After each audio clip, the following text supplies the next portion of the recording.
Uno, dos, tres. Cześć. Dzisiaj omówimy sobie tą najgorszą część sezonu, czyli tak zwany kryzys. Jest to początek sezonu nadal, ale jednak pojawiają się pewne zgrzyty związane z obroną oczywiście. Mam wrażenie, że przechodzimy kolejny etap przebudowy tego zespołu. O ile wyszliśmy z kryzysu strzelania bramek i braku pomysłu na atak pozycyjny po odejściu Cristiano Ronaldo, to teraz przechodzimy kryzys w obronie. Jak możecie zauważyć, w tym sezonie strzeliśmy aż 24 gole we wszystkich rozgrywkach, co nie jest najgorszym bilansem, a w samej lidze mamy aż 22 oczka. Mam wrażenie, że przechodzimy kolejny etap przebudowy tego zespołu. O ile wyszliśmy z kryzysu strzelania bramek i braku pomysłu na atak pozycyjny po odejściu Cristiano Ronaldo, to teraz przechodzimy kryzys w obronie. Jak możecie zauważyć, w tym sezonie strzeliśmy aż 24 gole we wszystkich rozgrywkach, co nie jest najgorszym bilansem, a w samej lidze mamy aż 22 oczka zdobyte. Carvajal, Militao i Mendy. Oczywiście Alaba.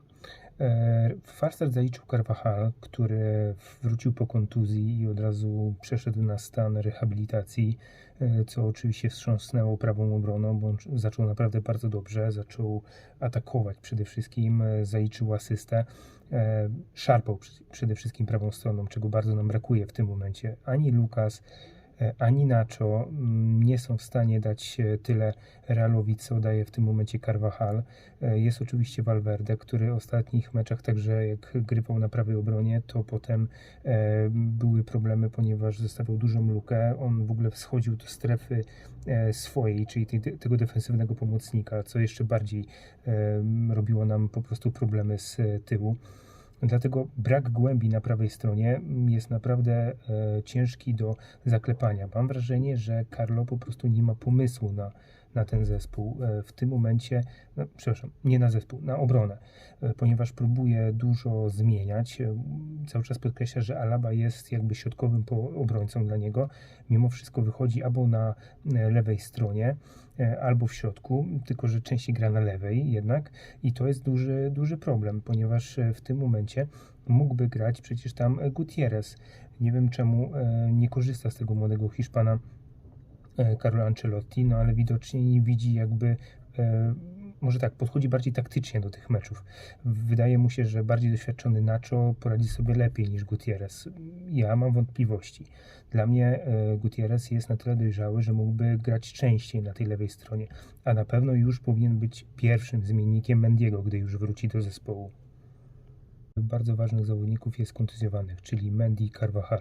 Na szczęście Carlo Ancelotti zyskał teraz czas w tym okienku narodowym, po prostu przerwę na reprezentację. Zyskał dużo czasu na to, aby Mendy i Carvajal wrócili do siebie i zagrali przede wszystkim meczu z Szachtarem, który będzie piekielnie ważny dla ułożenia w grupie, dla ułożenia po prostu nas w grupie.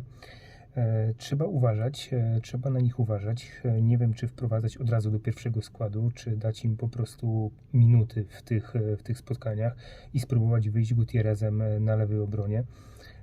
Na prawej obronie kompletnie nie mam pomysłu. Lucas w tym sezonie daje ciała, całkowicie daje ciała. Valverde tam po prostu już nie pasuje.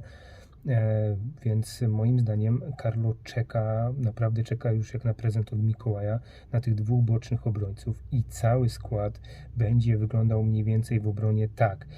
Po prawej będzie grał Carvajal, na lewej Mendy, Alaba w środku z Militao i ta czwórka, mam nadzieję, że ta czwórka będzie grała jak najdłużej, aż do następnej kontuzji któregoś z zawodników. No niestety to się stanie, ale jak wypadnie jeden, drugiego można jakby zastąpić. Gorzej jak wypadają dwa boki, to wtedy jest naprawdę ciężko, ponieważ na prawej stronie po prostu nie mamy głębi. Nie mamy głębi składu na prawej stronie i na ten moment Carvajal jest najlepszą opcją i będzie bardzo dotkliwą sytuacją dla Carvajala, dla Realu Madryt, jeśli po prostu Carvajal będzie kontuzjowany. Mendy, myślę, że to jest dzik. On jak wróci już po kontuzji, to już będzie na pewno wiadomo, że da z siebie naprawdę dużo. Ja liczę Jak nie było życia po Cristiano Ronaldo przez pierwszy sezon, pierwsze 2 sezony, nie potrafiliśmy strzelać bramek, mało traciliśmy, ale nie potrafiliśmy strzelać bramek, to teraz w tym momencie bardzo ważne dla nas jest to, żeby ustabilizować obronę, ponieważ Sergio Ramos i Varane to była para podstawowych zawodników przez wiele lat.